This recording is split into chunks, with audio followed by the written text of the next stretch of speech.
auladakum salasata khisal. Ajarkan anak kalian 3 perkara. Apa itu Rasul? Diajarin apa nih? Nama-nama ikan? Enggak darurat harus tahu nama-nama ikan. Diajarin apa yang paling penting wahai Rasul? Salasat khisal, kata Nabi, 3 hal. Anak kamu pastikan kamu sudah mengajarkannya, menanamkannya 3 perkara.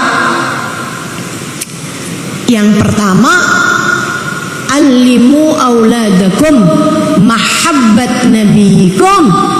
Ajarkan kepada anak kalian rasa cinta kepada nabi kalian. Ajarin anak kamu biar punya rasa cinta kepada Nabi Muhammad. Itu 1. Yang kedua, alimu auladakum mahabbat ahli baiti. Kata Nabi, ajarkan kepada anak kalian rasa cinta kepada keluargaku, kepada anak keturunanku, kepada dzurriyyahku. Yang ketiga, alimu auladakum Al-Quran. Ajarkan kepada anak kalian Al-Quran. Dalam riwayat mahabbat qiraatil Quran.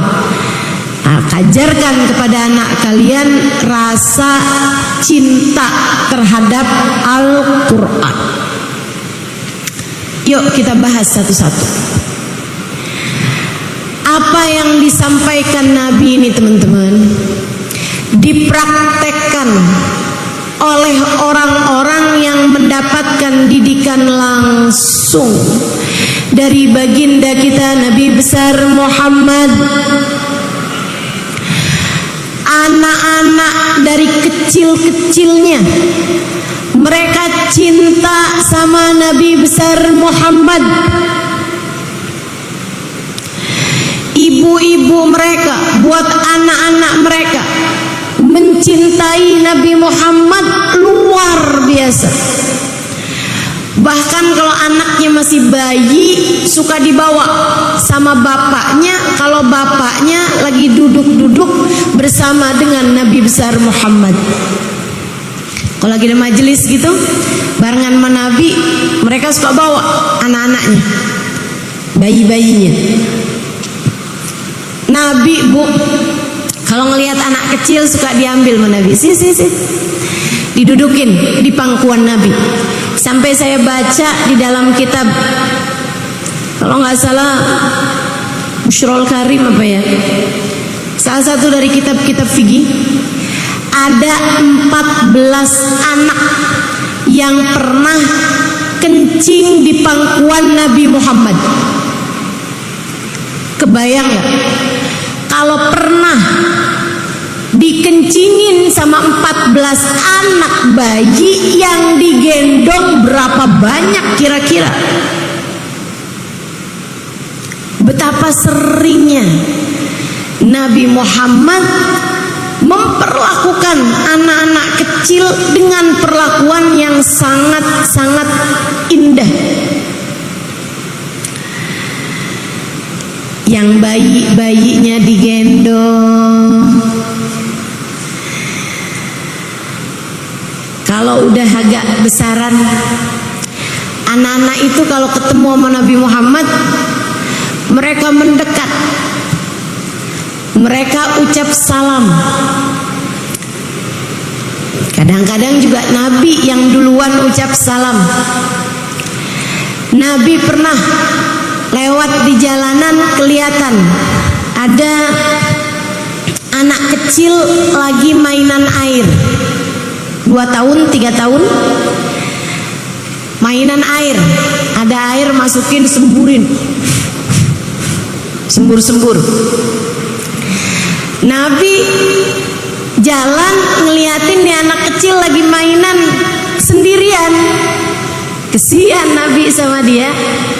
Walaupun Nabi sibuk, tapi Nabi selalu menyempatkan diri untuk bermain dengan anak-anak. Ini juga satu perhatian para ibu, jangan sok sibuk sama anakmu.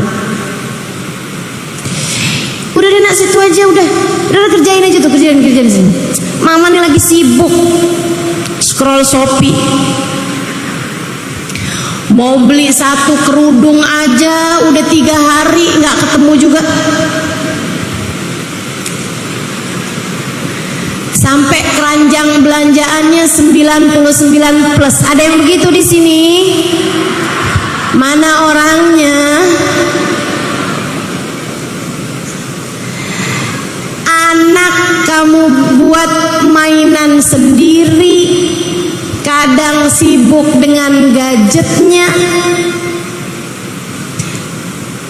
Biar nggak ngerepotin orang tuanya, kamu kasih tab, kamu kasih handphone, kamu setelkan televisi. Nggak gitu caranya muslimah, nggak gitu caranya mukminah.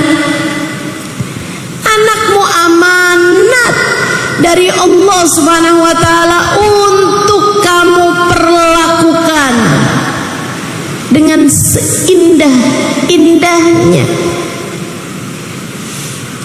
Nabi kurang sibuk apa teman-teman?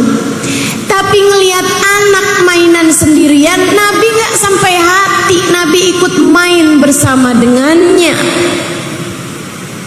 Nah, kamu sibuk apa sih? Ayolah, Ustazah, saya sibuk mempersiapkan masa depan anak-anak saya. Saya harus kerja Ustazah, persiapkan sekolahnya, biaya kehidupannya. Bu, jangan sampai kesibukanmu memikirkan masa depan anakmu, kesibukanmu mempersiapkan masa depan anakmu, membuatmu kehilangan anakmu di masa sekarang. Jangan sampai kesibukanmu mempersiapkan masa depan anakmu membuat anakmu kehilangan dirimu di masa sekarang. Camkan itu. Nyesel kamu nantinya. Betapa waktu begitu mudah berlalu. Tiba anak-anak muda besar. Dari anakmu yang selalu kepengen ikut kemana kamu pergi, tiba-tiba kamu sudah ada di masa di mana kamu berharap anakmu ikut kamu dan dia menolak ajakanmu. Betul? Gak usah deh mah, gak usah ikut ya mah. Ya Allah, ayo, jangan sibuk untuk anakmu.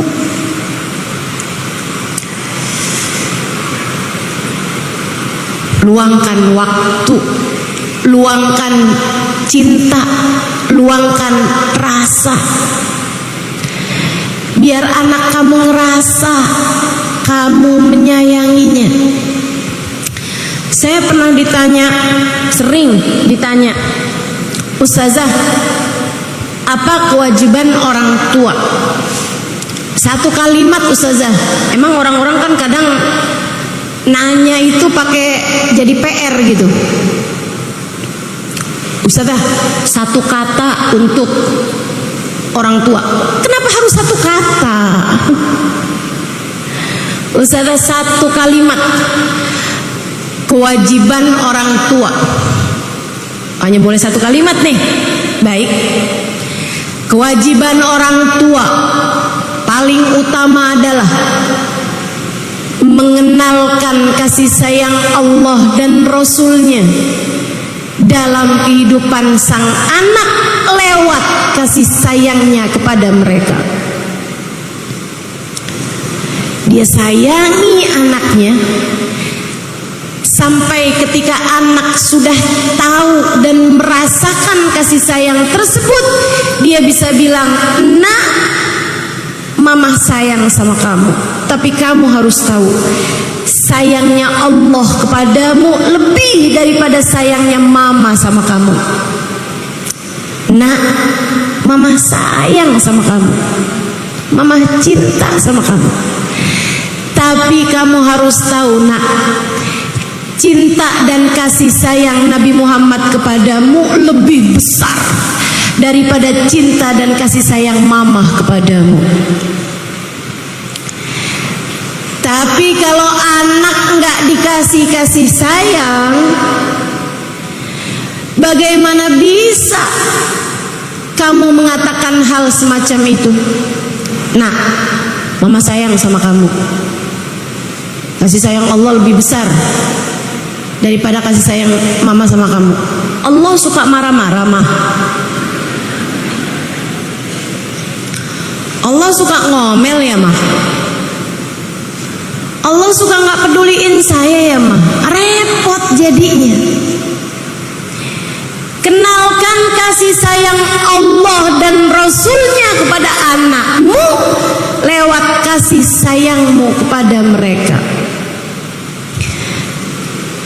Nabi lewat di jalanan ngelihat anak kecil mainan air. Nabi ikut bermain bersama dengannya. Dimasukkannya air ke mulut beliau, kemudian beliau berkumur dengannya, maksudnya gitu.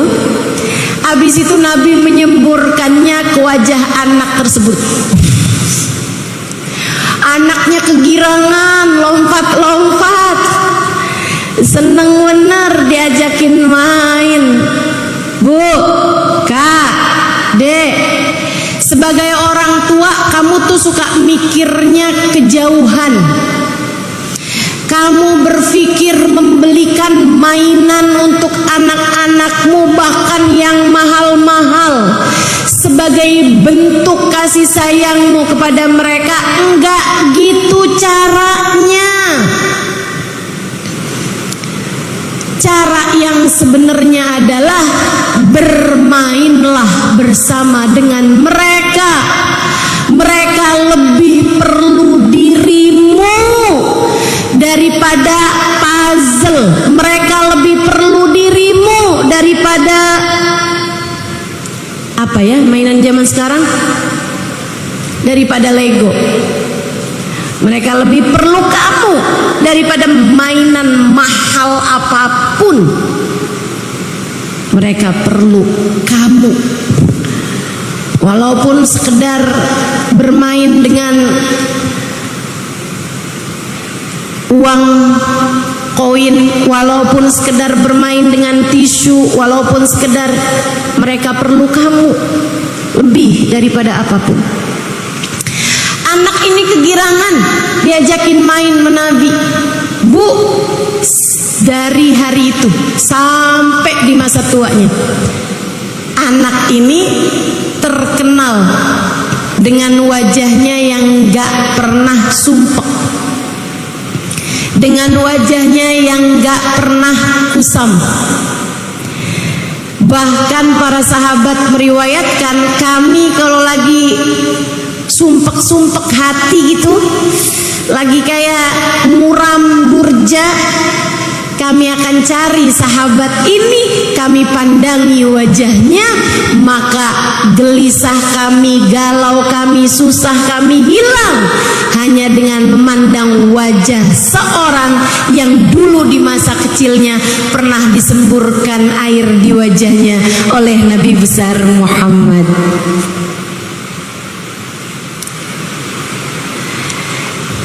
Tak ada hal indah yang dapat kamu berikan kepada anakmu selain kenangan manis.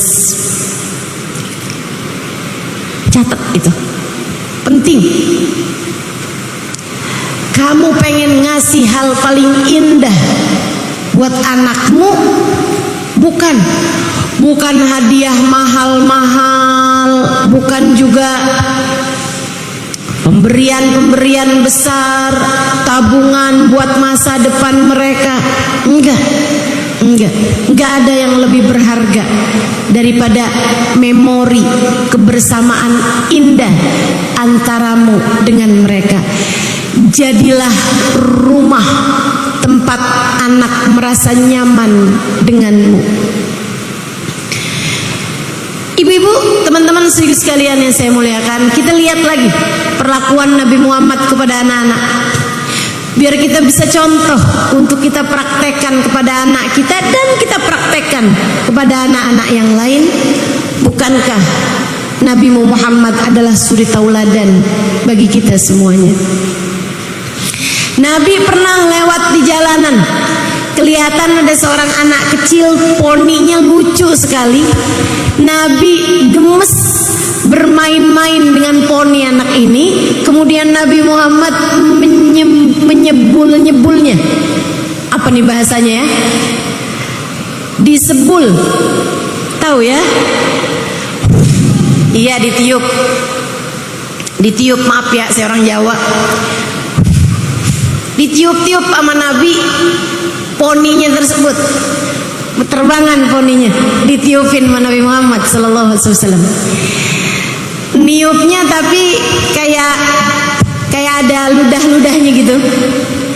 Ibu-ibu sekalian, sejak hari itu sampai di masa tuanya, anak ini dikenal dengan anak yang selalu ada aroma wangi di ubun-ubunnya.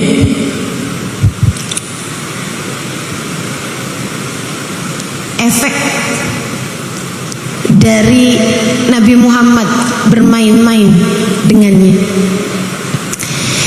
Ibu-ibu sekalian, Nabi Muhammad satu hari di hari raya, ini anak agak gedean, nah kita agak naik nih ya. Satu hari di hari raya, Nabi Muhammad melihat anak-anak kecil sedang bermain-main. Nabi sengaja berjalan-jalan di hari raya tersebut. Habis selesai sholat id, Nabi Muhammad lihat anak kecil pada pakai baju baru, pada main-main. Nabi deketin mereka, kemudian ucap salam. Assalamualaikum warahmatullahi wabarakatuh. Waalaikumsalam warahmatullahi wabarakatuh ya Rasulullah. Udah girang, senang semuanya. Baik semuanya, baik, alhamdulillah Rasul. Salaman sama Nabi Muhammad. Habis itu Nabi tinggalkan mereka. Kelihatan ada seorang anak kecil, umurnya sedikit seumuran mereka juga, kayak 7 tahun, 8 tahun gitu. Ada di samping tembok rumah orang, ngeliatin, ngintip-ngintip anak yang lagi pada main itu. Nabi mendekatinya, kemudian berkata, "Nak, yang lain lagi pada main, kamu kenapa nggak bermain bersama mereka?" Dia dengan tanpa memandang wajah Nabi, dia main-mainin kukunya yang terlihat ujungnya hitam, kakinya tidak beralas, bajunya udah nggak jelas warnanya, kelihatan udah nggak mandi berapa hari ini anak. Ditanya sama Nabi, "Nak, kok nggak ikutan main sama yang lain?" Anak tersebut menjawab, "Apaan? Mereka punya orang tua ngurusin mereka." Nabi menunduk hingga sejajar sama anak tersebut. Ini juga nih cara berkomunikasi. Bu, kamu kalau ngelihat anak kamu sedih, kamu posisinya mata kamu harus lebih rendah daripada mata anak kamu. Kalau kamu kepengen dia mengungkapkan perasaannya, kesedihannya, emosinya, kemarahannya, Jangan kamu minta dia untuk memandang padamu. Jangan kamu bilang, kamu kenapa kayak gitu? Lihat mama sini.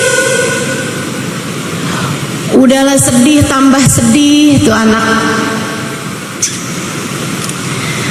Biasakan kontak mata dengan anak.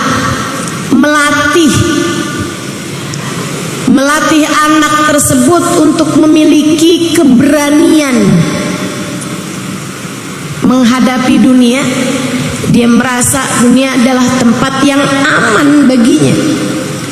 Sebab kalau orang tuanya membuatnya takut, bahkan dari masa anak-anaknya, bagaimana mungkin dia akan merasa bahwa dunia adalah tempat yang aman?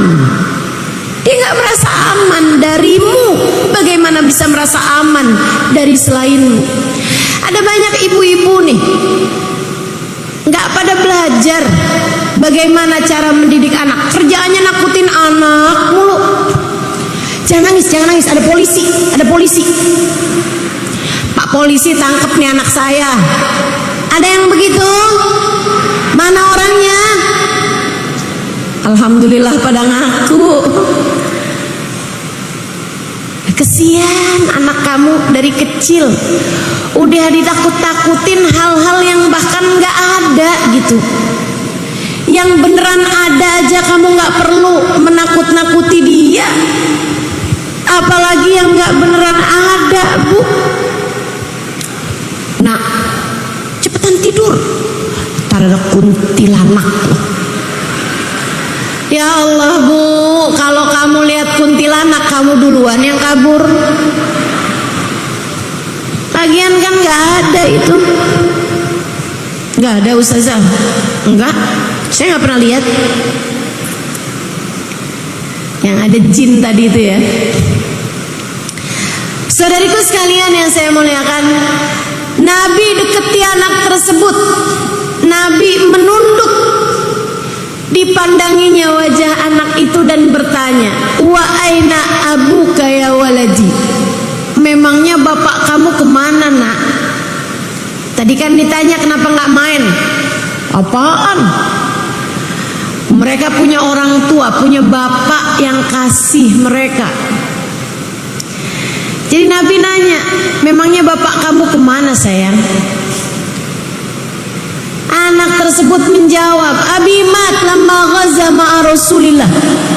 Bapak saya udah mati waktu pergi perang sama Nabi. Dia bahkan gak tahu bahwa yang nanya kepadanya adalah Nabi Muhammad. Wa aina ummuka ya waladi? Ibu kamu kemana, nak? Ummi tazawwajat. Ibu saya udah kawin lagi. Udah gak peduli lagi sama saya, punya keluarga yang baru. Perhatian buat para janda.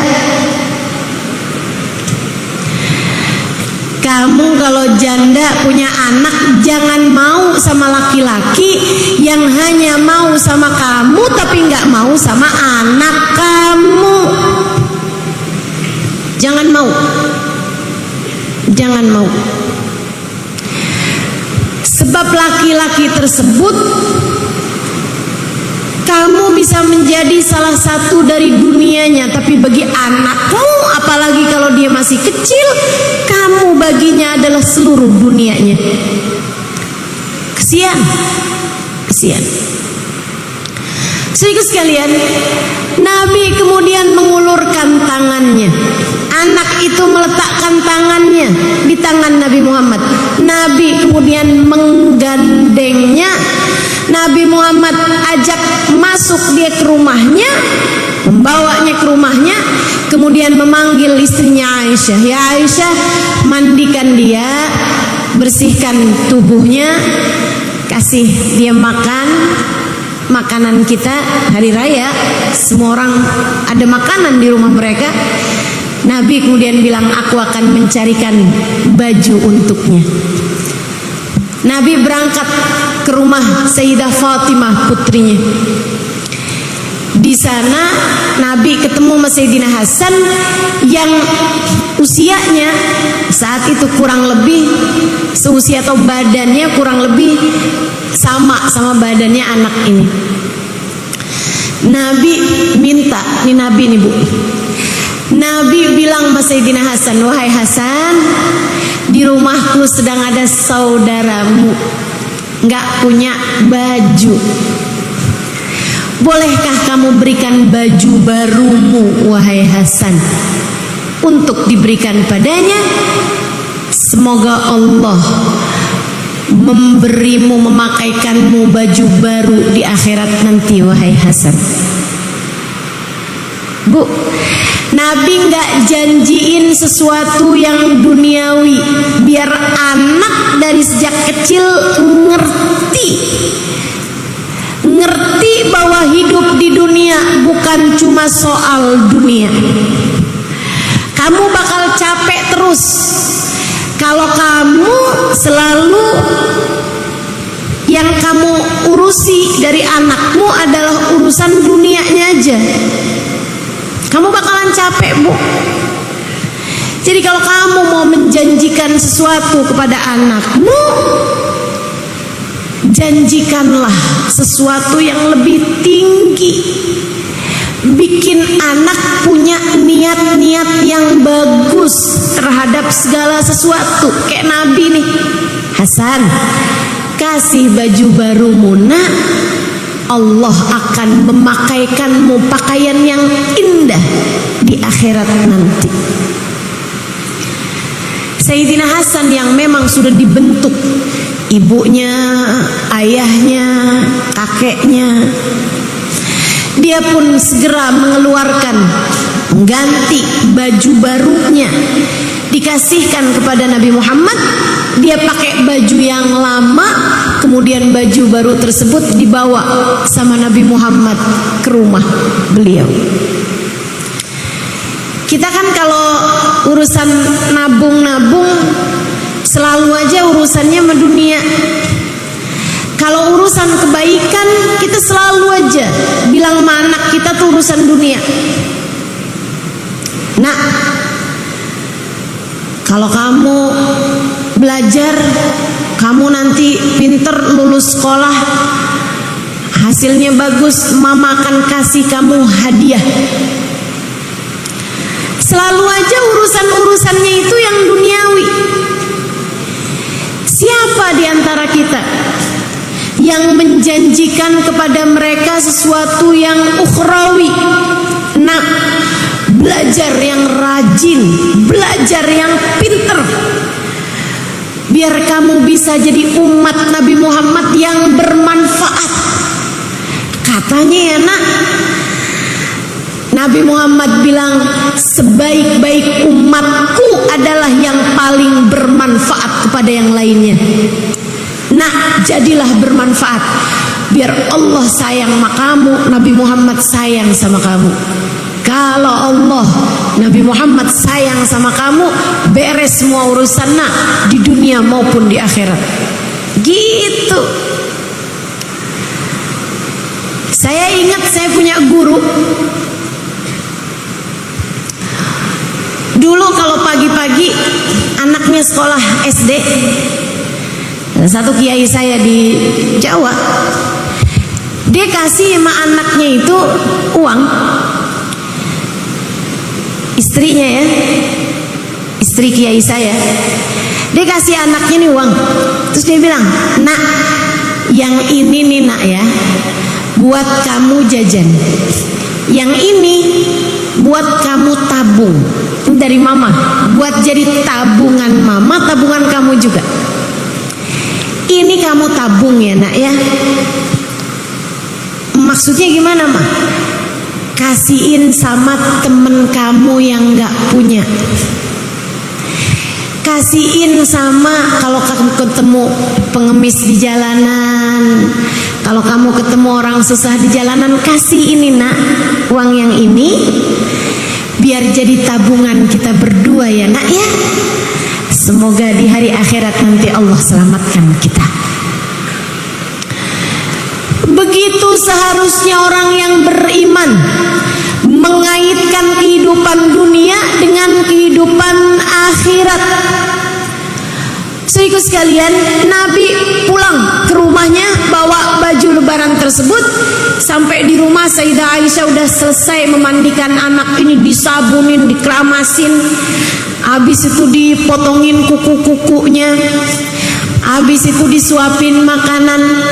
Habis selesai, Nabi Muhammad datang bawa pakaian tersebut dipakaikan kepadanya pas muat.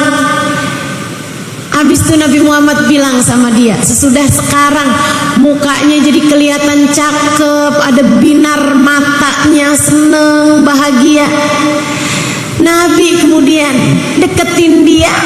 Nabi Muhammad pandang matanya kemudian berkata, "Nak, mulai hari ini jangan sedih lagi ya nak ya." Bu, bukankah kamu lebih sering berkata kepada anakmu, jangan nakal? Bukankah kamu lebih sering mengancam anakmu, awas ya kalau jajan sembarangan?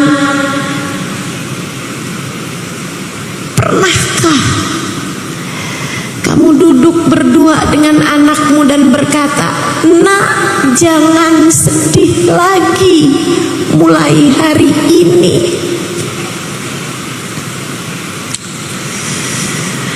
Betapa rindu kita terhadap ajaran Islam terpraktekkan dalam kehidupan kita. Betapa rindu kita kepada orang-orang yang mempraktekkan Islam dalam kehidupannya. Betapa indahnya kalau kamu sebagai salah satunya. Ini ajaran Islam, Bu, Kak, Dek, Nak. Bukan kekerasan dalam rumah tangga, bukan ancaman-ancaman, bukan hukuman-hukuman. Enggak gitu, enggak gitu. Nabi memandang anak ini kemudian berkata, bukan anaknya loh Dek, Kak, Bu, bukan. Anaknya entah siapa. Kamu bisa bayangkan seseorang yang bahkan terhadap anaknya orang, salah satu dari sahabat beliau, yang bahkan dianya tuh nggak ngamalin sunnahnya Nabi. Dia nikah lagi ketika suaminya meninggal, bukan yang ngurusin anaknya, malah sibuk dengan keluarga barunya dan menelantarkan anaknya. Tapi lihat bagaimana perlakuan indah Nabi besar Muhammad. Anakmu tidak perlu patah hati dari dirimu, camkan itu. Anakmu nggak perlu sakit hati dari perlakuanmu ataupun ucapanmu, nggak perlu. Biar anak saya tahu kalau saya ini disiplin, nggak perlu. Anak kamu nggak perlu tahu pencapaianmu, disiplinmu, ketegasanmu, kekerasanmu. Anakmu perlu kasih sayangmu. Anakmu perlu kasih sayangmu. Kalau saya sayangin Ustazah, anak saya ntar manja. Siapa bilang? Ibu, kamu perlu tahu, saya seumur hidup nggak pernah tahu rasanya dipukul sama abah saya, nggak pernah tahu rasanya dipukul sama ibu saya, nggak pernah tahu. Apakah menurutmu saya perempuan yang manja, nggak bisa ngapa-ngapain gitu? Enggak. Justru sebaliknya, Bu. Tak ada yang lebih diperlukan anak-anakmu daripada kasih sayangmu. Nabi pandangin anak ini. Kemudian Nabi Muhammad Muhammad berkata, jangan sedih lagi ya nak mulai hari ini, sebab untukmu telah digantikan.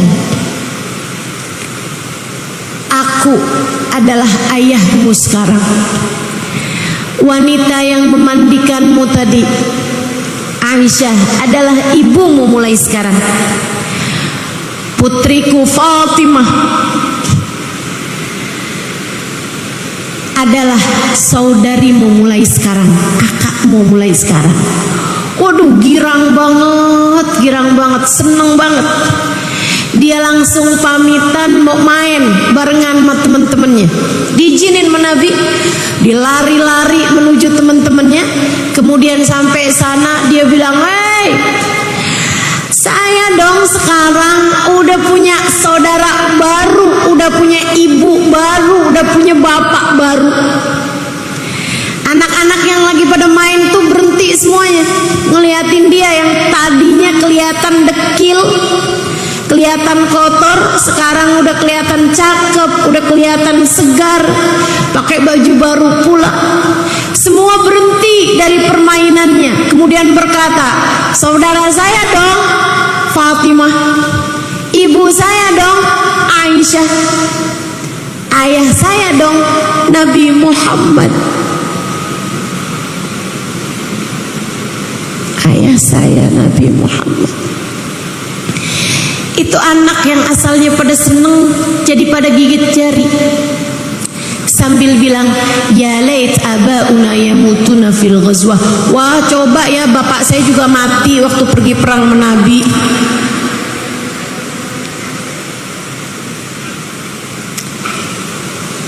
Keindahan perilaku orang tua kepada anak dicontohkan oleh baginda kita Nabi besar Muhammad. Saudariku sekalian yang saya muliakan, bahkan Nabi itu kalau ada sahabatnya yang meninggal dunia di medan perang dan sahabat tersebut punya anak-anak kecil atau remaja, belum menikah gitu maksudnya, Nabi akan mengambil tugas penting berupa menyampaikan kabar duka kepada keluarga. Dan itu ibu-ibu sekalian bukan main-main. Tugas menyampaikan duka kepada keluarga bukan main-main. Jangan salah-salah. Jangan salah-salah. Karena kalau salah-salah traumanya, kesedihannya bisa panjang. Kita tuh bahkan disuruh ketika menyampaikan kabar duka tuh ada ilmunya. Jangan menyampaikan kabar duka di saat orang tersebut lagi lapar.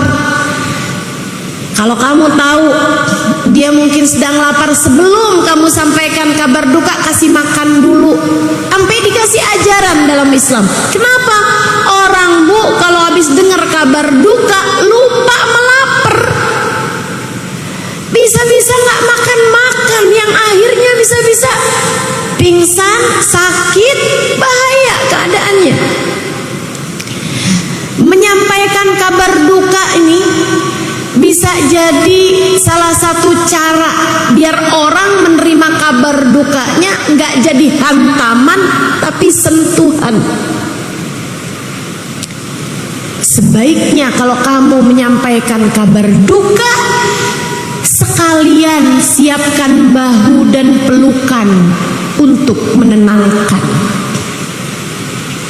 Dan itu yang dilakukan baginda kita Nabi besar Muhammad. Ibu-ibu sekalian, waktu perang Mu'tah, Nabi Muhammad datang ke rumah Sayyidina Ja'far bin Abi Talib, saudara sepupu beliau, abangnya Sayyidina Ali bin Abi Talib. Sayyidina Ja'far lagi punya anak kecil-kecil banyak bu, dengan istrinya Asma binti Umais. Nabi datang ke rumahnya, kemudian disambut sama Asma. Ketika Ketika Asma datang menemui Nabi, keluar pula lah anak-anaknya. Sesudah anak-anaknya kumpul semuanya, Sayyidah Asma nanya, binti Umais ya, bukan binti Abu Bakar. Karena Sayyidah Asma binti Abu Bakar kawinnya sama Sayyidina Zubair ibn al-Awam. Yang ini Asma binti Umais kawin sama Sayyidina Ja'far bin Abi Thalib. Ya Rasulullah, kau datang ke rumah kami menyampaikan berita apa wahai Rasul? Nabi Muhammad menjawab, aku ingin menyampaikan kepadamu kabar tentang Ja'far bin Abi Thalib. Asma karena sudah dewasa, dilihatin wajah Nabi, kemudian berkata, adakah dia tak akan kembali lagi wahai Rasul? Nabi Muhammad mengangguk. Asma segera menutup mulutnya, kemudian masuk ke dalam rumahnya karena dia pengen nangis kan, dan dia nggak mau tangisannya sampai mengganggu Nabi Muhammad SAW. Dia masuk ke dalam kamarnya, tinggal anak-anaknya. Nabi Muhammad kemudian segera mendekati mereka dan memeluk semuanya. Nabi Muhammad memeluk semuanya, kemudian berkata, nah, mulai hari ini aku menjadi ayahmu, menjadi ayah kalian. Tiap kali kalian rindu kepada ayah kalian, datanglah ke rumahku. Rumahku selalu terbuka untuk kalian.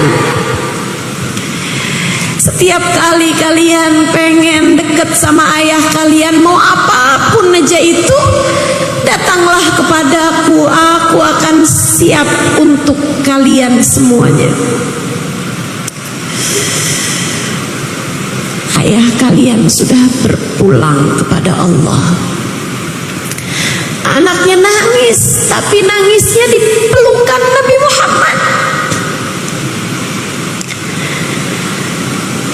Dan betapa indahnya sebuah musibah yang digantikan dengan sebuah kenyamanan yang jauh lebih indah.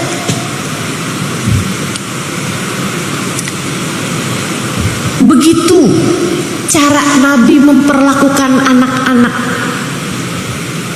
Kata Sayyidina Anas bin Malik, ma qaharani wala naharani. Nabi Muhammad tuh nggak pernah bentak saya, nggak pernah marahin saya, nggak pernah sekalipun dalam kehidupannya. Padahal aku berkhidmah kepada Nabi Muhammad sallallahu alaihi wasallam. Kata Sayyidina Anas, khadamtur Rasul 10 sinin. Saya khidmah di rumah Nabi, jadi pelayannya Nabi, nyapuin rumahnya Nabi, cuciin piringnya Nabi, cuciin bajunya Nabi. Benar-benar khidmah di rumah Nabi Muhammad sallallahu alaihi wasallam. Bawain sendalnya Nabi kalau Nabi lagi pergian. Sebelum tugas itu diambil oleh Sayyidina Ibnu Mas'ud. Lebih kepada urusan rumah tangga Sayyidina Anasnya dibagi-bagi kemudian. Saudara sekalian, katanya Anas, saya khidmah sama Nabi 10 tahun, dari Nabi Muhammad datang sampai Nabi Muhammad wafat di Madinah. Karena Anas orang Madinah. 10 tahun itu tidak sekalipun Nabi membentak saya. Tidak sekalipun Nabi Muhammad memarahi saya.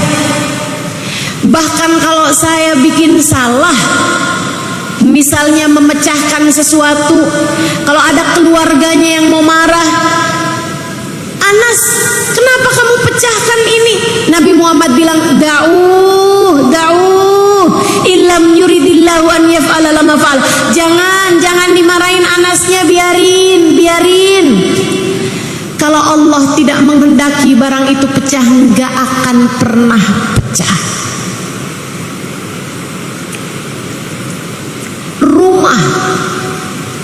tempat anak pulang, kamu ibunya, kamu harus menjadi seperti itu bagi anakmu. Jadi rumah, tempat pulang bagi hati anak-anakmu, tempat ternyaman bagi hati anak-anakmu.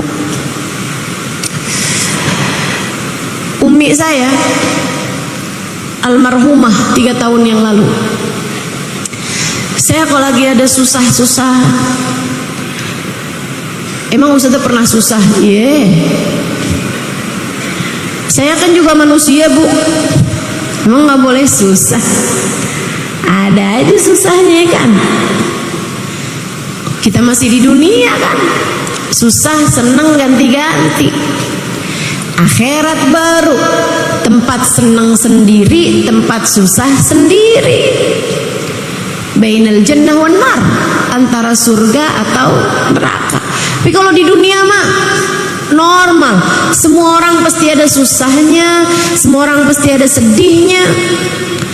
Bahkan sesudah saya menikah, ibu-ibu sekalian, waktu umi saya masih ada, kalau susah-susah saya pulang ke rumah, saya liatin umi saya.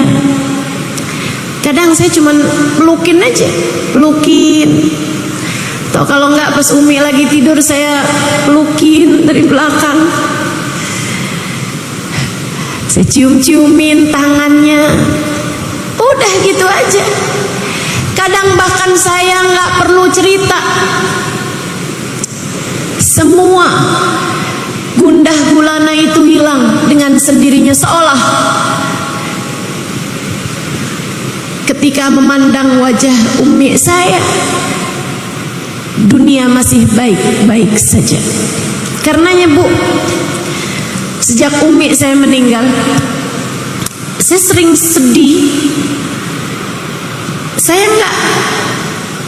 Saya ridho, tentu saja. Apapun keputusan Allah SWT, saya ridho. Saya hanya sering rindu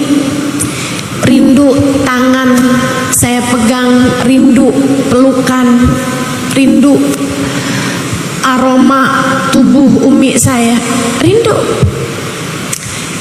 tengadah tangannya, rindu untuk dia bilang, nggak apa-apa Im, apa-apa, cuman dunia aja kok. Umi saya, nggak apa-apa, sering banget bilang begitu, nggak apa-apa.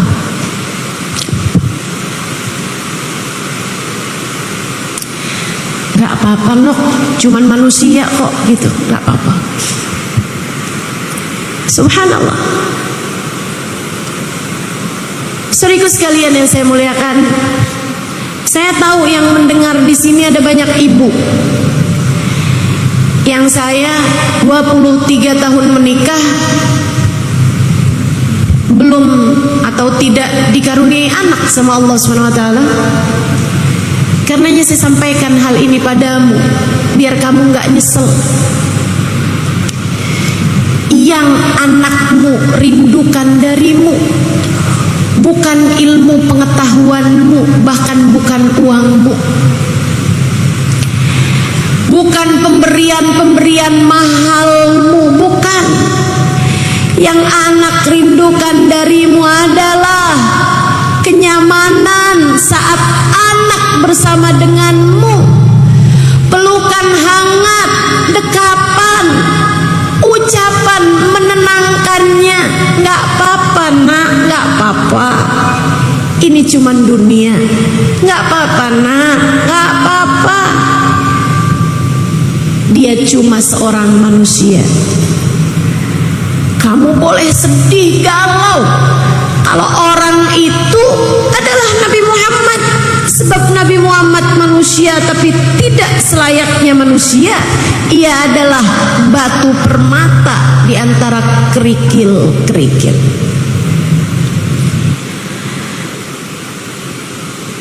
Saudariku sekalian yang saya muliakan, Sayyidina Anas Dia bilang sekali aja Nabi Muhammad menegur saya. Kapan itu? Saya dikasih pesen sama Nabi, Anas, tolong ya Nas, kamu pergi ke rumah Fulan bin Fulan, amanat saya nih, sampaikan sama dia. Lebih ya Rasulullah. Nas, umurnya mungkin waktu itu 13-12 tahun gitu Anas. Nas, lebih Rasul, saya buru-buru Nas, ini hajat darurat penting, yang cepet ya Nas. Lebih Rasul, Anas, cepet ya Nas. Iya Rasul. Kata Anas, karena Nabi bilangnya cepet ya, saya sampai lari. Lama-lama capek, jalan pelan, lama-lama capek, jalan pelan. Saat itulah Anas lihat temen-temennya lagi pada main. Anas penasaran, apaan sih itu? Kerumunan. Dia pun masuk sampai di area permainan. Ternyata seru banget. Anas transit di situ. Anas mangkal di situ. Lupa sama pesannya Nabi Muhammad sallallahu alaihi wasallam. Anas terus ngeliatin, kalau ada yang menang, ya, kalau nggak menang nggak ikut main, cuman nontonin orang-orang pada main. Tinggal Nabi aja di rumah. Lama bener si Anas.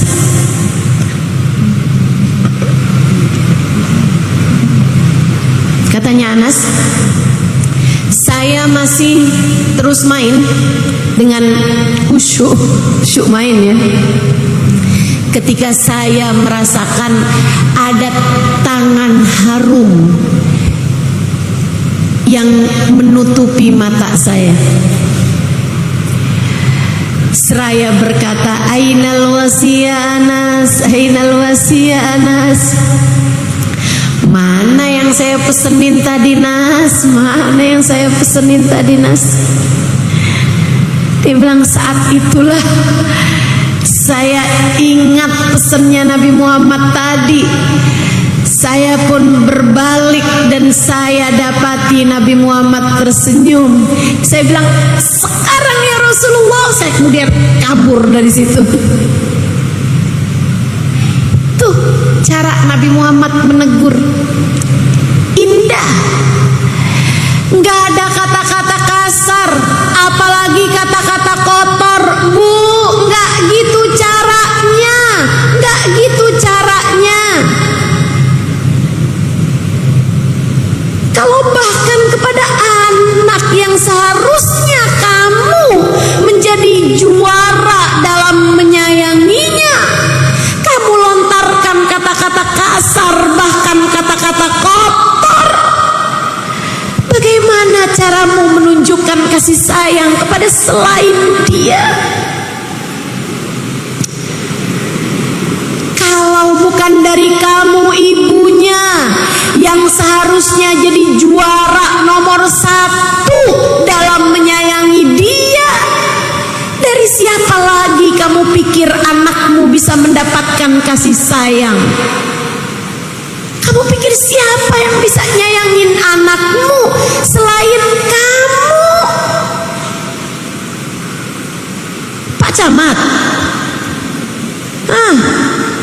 siapa yang kamu harap nyayangin anak kamu kalau bukan kamu? Kalau kamunya kasar, kamunya berkata kotor, kamunya keras kepada dia, kamu pukul dia, kamu jewer, kamu hardik dia, kamu kata-katain dia, kamu permalukan dia di hadapan teman-temannya, dari siapa lagi anakmu akan merasakan kasih sayang, Bu? Saya harap kamu sungguh-sungguh mendengarkan ucapan saya. Nabi sudah mencontohkannya kepada kita. Nabi sudah mencontohkannya kepada kita. Jika bukan kita yang melakukannya, siapa lagi? Bukankah kita adalah umatnya? Bukankah kita adalah umatnya? Cerita terakhir, Nabi Muhammad lewat di jalanan. Ustazah kok sering banget ya Nabi Muhammad lewat di jalanan? Iya. Kan di sekitar jalanan kan ada anak-anak begini begitu, segala macam. Nabi lewat di jalanan. Ketika beliau melihat ada seorang anak kecil lagi mainan burung.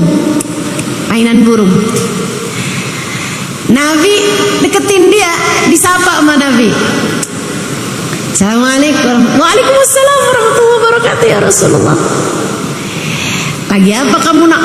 Rasul, suara burung saya cakep banget dah Rasul. Sini deh Rasul.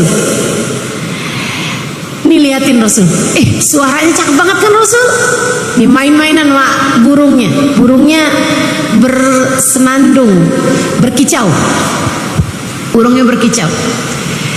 Kata Nabi, nak, kamu tahu nggak? Burung itu nggak lagi berkicau. Terus lagi apa Rasul? Lagi berzikir, nak. Nabi kemudian membawakan ayat Quran, tidak ada sesuatu di atas muka bumi ini, tidak di bumi ataupun di langit, kecuali semua bertasbih kepada Allah Subhanahu wa taala. Walakin la tafqahuna tasbihahum, hanya saja kalian yang tidak memahami suara tasbihnya. Oh gitu Rasul. Jadi ini burung saya bukan berkicau tapi lagi berzikir ya Rasul. Iya nak. Makasih Rasul. Nabi jalan. Cukup besar anaknya, kayak di atas 12 tahunan gitu, di atas itu. Sedikit sekalian yang saya muliakan, sampai satu hari burung ini mati. Burungnya ini mati. Sebelum itu si anak ini karena memang Nabi Muhammad perlakuannya begitu indah kepada dia jatuh hati sama Nabi Muhammad, mengidolakan Nabi Muhammad. Kalau Nabi Muhammad lagi sholat jamaah, dia selalu ada. Kalau Nabi Muhammad lagi apa-apa, dia selalu ada. Anak belia ini, anak tanggung ini ya. Sampai Nabi itu setiap kali ngelihat dia, Nabi Muhammad bilang gini, ya Zuhair, mada fa'lan Nugair. Hai, nak, apa yang sedang dikerjakan burung kecilmu itu? Lagi berzikir Rasul. Burung saya lagi zikir. Senang girang gitu. Satu hari burungnya mati. Sedih bener. Tapi orang di sekelilingnya kan gak ada yang ngerasain kesedihannya. Lah timbang burung doang segitunya. Bu, anakmu ketika ada beban-beban dalam kehidupannya, kamu jangan pernah mikir bahwa segitu aja loh kamu mikirinnya sampai kayak begitu.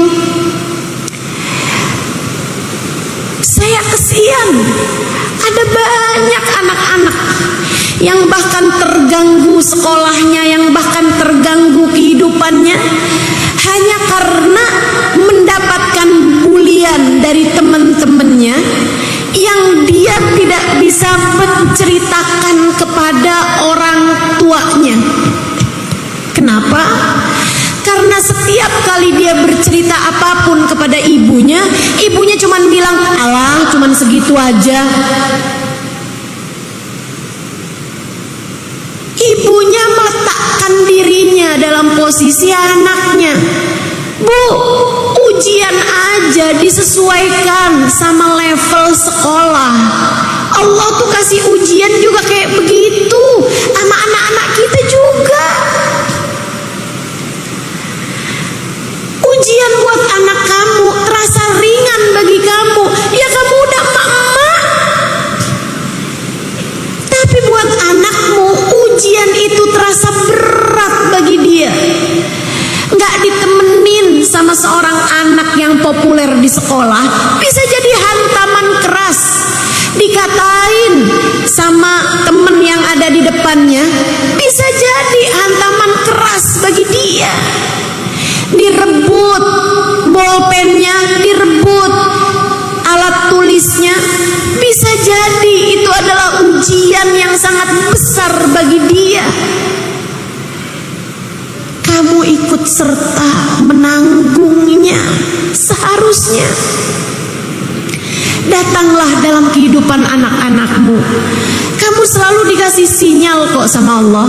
Bu, kamu seharusnya jadi orang yang paling mengerti anakmu. Kamu seharusnya jadi orang tua yang paling mengerti anakmu. Kalau melihat anak begini begitu, coba cari tahu kenapa. Cari tahu. Buat anakmu menceritakan dan hilangkan penghakiman.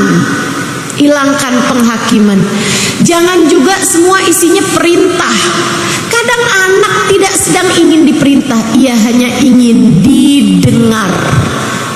Pinjamkan dua telingamu setiap kali anakmu bercerita. Itu salah satu dari tugas utama menjadi orang tua. Saya sering ditanya, Ustazah, gimana caranya jadi pembicara yang bagus? Saya bilang kamu akan jadi pembicara yang bagus kalau kamu terlatih mendengar.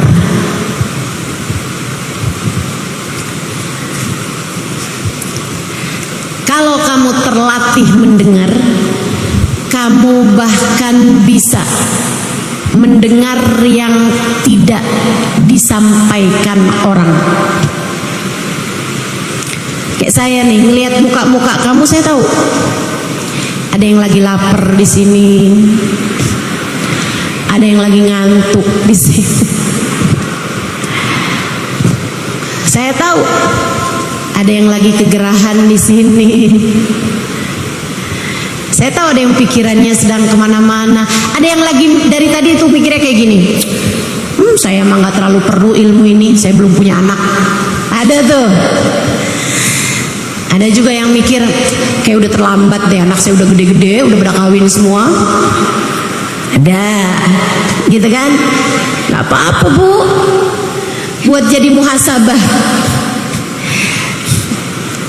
Ilmu selalu indah. Apalagi dengan kamu saya ceritakan bagaimana perlakuan Nabi Muhammad kepada anak-anak. Bukankah itu sesuatu yang sangat indah?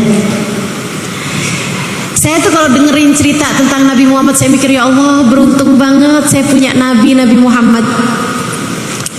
Ya Allah, senangnya punya Nabi gak punya celah, punya Nabi gak punya cacat, punya Nabi dengan akhlak sempurna, punya Nabi yang relate buat semua dari kita, punya Nabi yang begitu penuh kasih sayang, punya Nabi yang kepadanya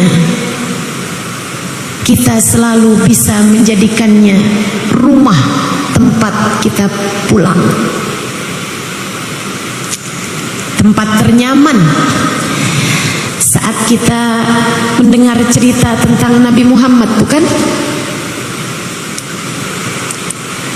Tempat paling senang, keadaan paling menyenangkan ketika saya bercerita tentang Nabi Muhammad. Bagi kamu juga bukan? Tempat paling enak ketika kita dengar cerita tentang Nabi Muhammad. Kayak urusan-urusan dunia jadi jauh lebih ringan gitu. Kayak tempat healing paling strategis saat kita diperdengarkan tentang kisah-kisah indah baginda kita Nabi besar Muhammad. Saudaraku sekalian, burungnya mati. Ceritanya belum habis tuh. Keluarganya pada semacam, duh kamu urusan burung doang segitunya, udah berhenti nangis, gak usah nangis gitu, burung doang loh. Lagi kayak begitu, tiba-tiba ada yang mengetuk pintu rumahnya. Dia pun bergegas membukanya. Fa'idzan bih Rasulullah sallallahu alaihi wasallam qaimun amamal bab. Ternyata Nabi Muhammad berdiri di depan pintu. Assalamualaikum warahmatullahi wabarakatuh, kata Nabi Muhammad dengan tersenyum. Nabi tubuh ma tahaddatsa bi haditsin illa wa tabassam. Nabi kalau ngomong selalu diiringi dengan senyuman. Dia jawab, "Waalaikumsalam warahmatullahi wabarakatuh ya Rasulullah." Kelihatan sembab matanya habis nangis. Dia nanya, "Rasulullah mau ketemu Bapak?" "Enggak, saya mau ketemu kamu." "Rasulullah lagi lewat sini terus cari saya?" "Enggak, saya datang dari masjid. Mau ke rumah ini mau ketemu saya Rasul?" "Iya." "Oh, ada tugas Rasul? Ada yang harus saya lakukan?" Maksudnya kayak misalnya Nabi Muhammad nyuruh dia, "Kumpulin deh anak-anak sebaya kamu, saya mau ada hal yang saya perlu lakukan." Misal, bisa aja kan, namanya Nabi Muhammad kan pasti urusan-urusan penting nih. Nabi datang ke rumahnya sengaja dari masjid mau ketemu dia. Dia kan udah merasa ada hal penting apa nih? Apa yang bisa saya lakukan wahai Rasulullah untukmu? Nabi Muhammad bilang, "Nggak ada nak." Dengerin Bu, dengerin. Saya awal kali mendengarnya, saya merasa hati saya menghangat. Saya merasa hati saya menghangat. Kemudian hangatnya hati saya merembes ke mata saya, membuat mata saya segera dihujani dengan air mata. Duhai, alangkah indahnya dirimu wahai Rasulullah. Bagaimana caramu memperlakukan anak-anak wahai Rasul? Bagaimana kami dapat meneladanimu? Bu, Nabi Muhammad menjawab, "Nah, aku dengar burung kesayanganmu mati, maka aku datang dari rumahku ke rumahmu untuk bertakziah kepadamu dan menghiburmu. Semoga Allah menggantikan untukmu kesenangan yang lain."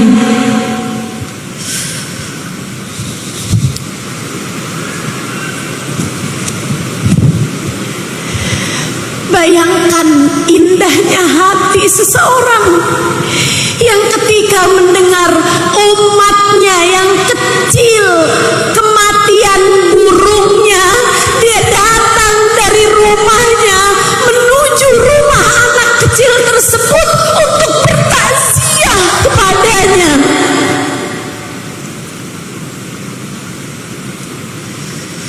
Wabil mu'minina raufur rahim. Terhadap umatnya beliau rauf, nggak tegaan, rauf.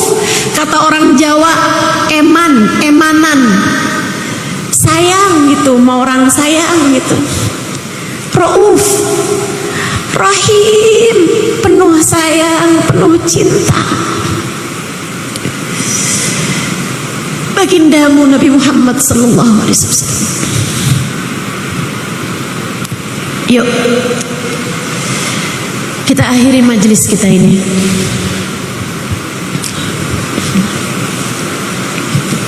dengan niat, semoga mulai hari ini biarkan keluarga kita merasakan lebih kasih sayang dari kita. Insya mulai hari ini biar Nabi Muhammad jadi teladan kita dalam membesarkan anak-anak kita, dalam menyayangi keluarga kita. Mulai hari ini kita berniat semoga menjadi rumah ternyaman buat orang-orang yang kita sayang. Mulai hari ini kita berniat semoga jadi umat Nabi Muhammad yang bisa menebarkan kasih sayang kepada semua orang-orang yang ada di sekeliling kita. Ala hadhihi niyah wa bikulli niyatin salihah jami'ah syamilah ila hadratin Nabi Muhammad sallallahu alaihi wa ala alihi wasallam. Al-Fatihah. Bismillahirrahmanirrahim. Alhamdulillahirabbil alamin. Ar-Rahmanir-Rahim. Maliki yaumiddin. Siratal ladzina an'amta 'alaihim ghairil maghdubi 'alaihim waladdallin. Amin. Allahumma bihaqqil Fatihah birmatil Fatihah barakatil Fatihah taftah lana abwabal khair tu'amil lana muamalat ahlal khair takfina min jamil fitan wal mihan bu'us wa dhair innaka wali kulli khair mutafaddil bi kulli khair birahmatika ya arhamar rahimin. Ya Allah, telah kami dengar bagaimana perlakuan Nabi Muhammad kepada anak-anak. Ya Allah, jangan jadikan jatah saya hanya sekedar menceritakannya, dan jangan jadikan jatah saudari-saudari saya yang ada di tempat ini ataupun yang mendengarkan kajian ini hanya sekedar mendengarkannya. Ya Allah, mampukan kami mengamalkannya. Ya Allah, mampukan kami mengamalkannya. Ya Allah, menjadi rumah paling nyaman bagi semua orang-orang yang kami sayang.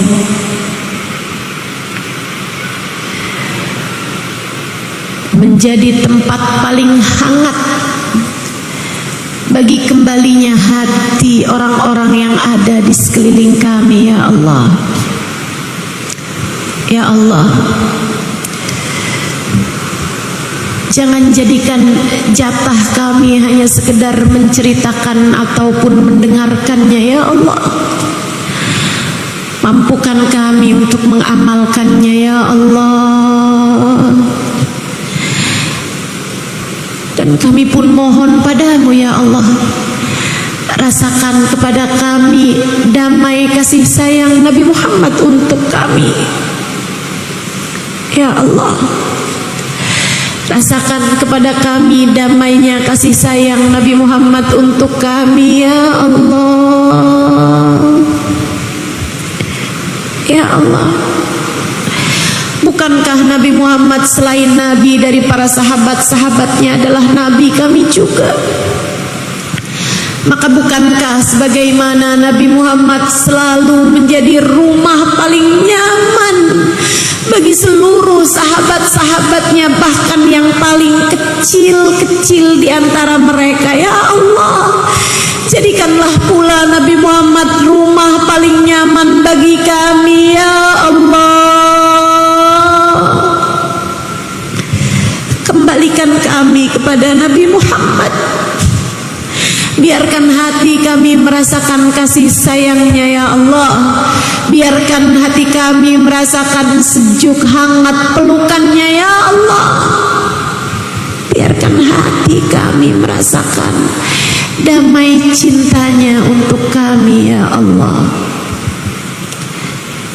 ya Allah, jika Engkau telah izinkan kami saat ini mendengarkan kisah tentang kasih sayang Nabi Muhammad, ya Allah, jika hari ini lisan saya Kau izinkan menceritakan tentang sedikit kasih sayang Nabi Muhammad kepada anak-anak kecil,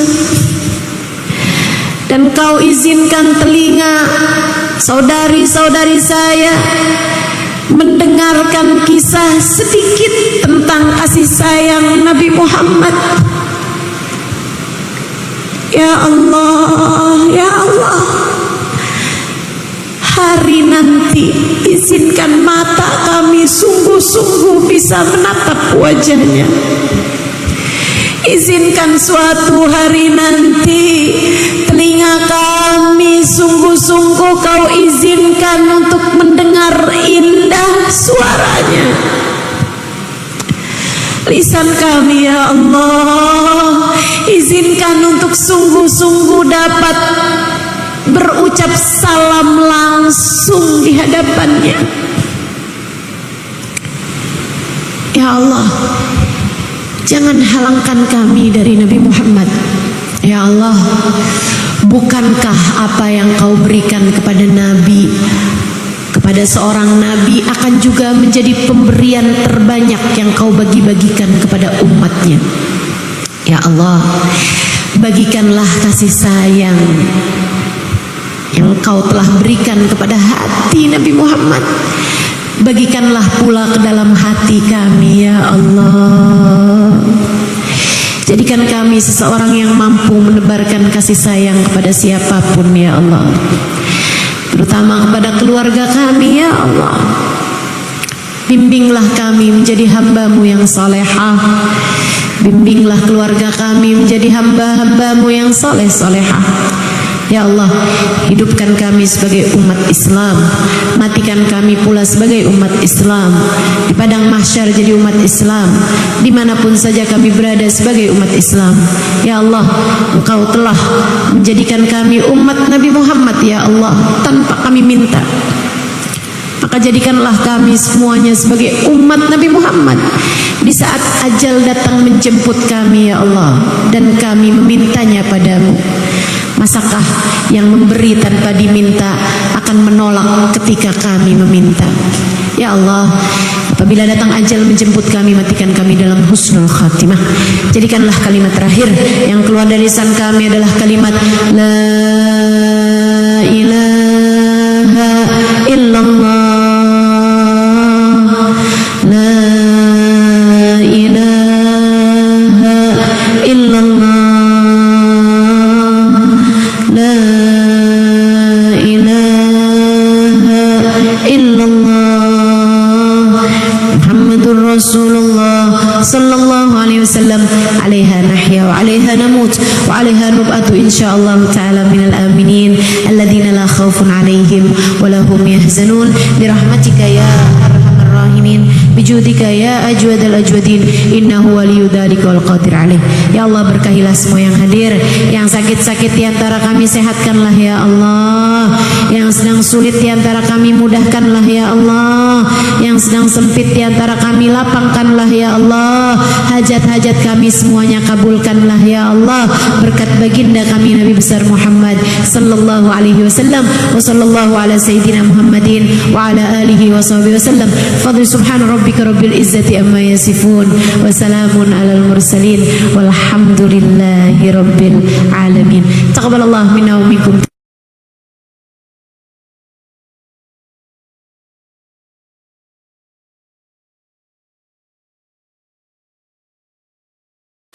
Allimu auladakum salasata khisal. Ajarkan anak kalian 3 perkara. Apa itu Rasul? Diajarin apa nih? Nama-nama ikan? Enggak darurat harus tahu nama-nama ikan. Diajarin apa yang paling penting wahai Rasul? Salasat khisal, kata Nabi, 3 hal. Anak kamu pastikan kamu sudah mengajarkannya, menanamkannya 3 perkara. Yang pertama, allimu auladakum mahabbat nabiyikum. Ajarkan kepada anak kalian rasa cinta kepada nabi kalian. Ajarin anak kamu biar punya rasa cinta. kepada Nabi Muhammad. Itu satu. Yang kedua, alimu auladakum mahabbat ahli baiti. Kata Nabi, ajarkan kepada anak kalian rasa cinta kepada keluargaku, kepada anak keturunanku, kepada zuriyahku. Yang ketiga, alimu auladakum Al-Quran. Ajarkan kepada anak kalian Al-Quran. Dalam riwayat mahabbat qiraatil Quran. Ajarkan kepada anak kalian rasa cinta terhadap Al-Quran. Yuk kita bahas satu-satu. Apa yang disampaikan Nabi ini teman-teman dipraktekkan oleh orang-orang yang mendapatkan didikan langsung dari baginda kita Nabi besar Muhammad. Anak-anak dari kecil-kecilnya mereka cinta sama Nabi besar Muhammad. Ibu-ibu mereka buat anak-anak mereka mencintai Nabi Muhammad luar biasa. Bahkan kalau anaknya masih bayi suka dibawa sama bapaknya, kalau bapaknya lagi duduk-duduk bersama dengan Nabi besar Muhammad. Kalau lagi ada majelis gitu barengan sama Nabi, mereka suka bawa anak-anaknya, bayi-bayinya. Nabi bu, kalau ngelihat anak kecil suka diambil sama Nabi, didudukin di pangkuan Nabi. Sampai saya baca di dalam kitab, kalau nggak salah Bushrul Karim apa ya, salah satu dari kitab-kitab fikih, ada 14 anak yang pernah kencing di pangkuan Nabi Muhammad. Kebayang nggak? Kalau pernah dikencingin sama 14 anak bayi, yang digendong berapa banyak kira-kira? Betapa seringnya Nabi Muhammad memperlakukan anak-anak kecil dengan perlakuan yang sangat-sangat indah. Yang bayi-bayinya digendong.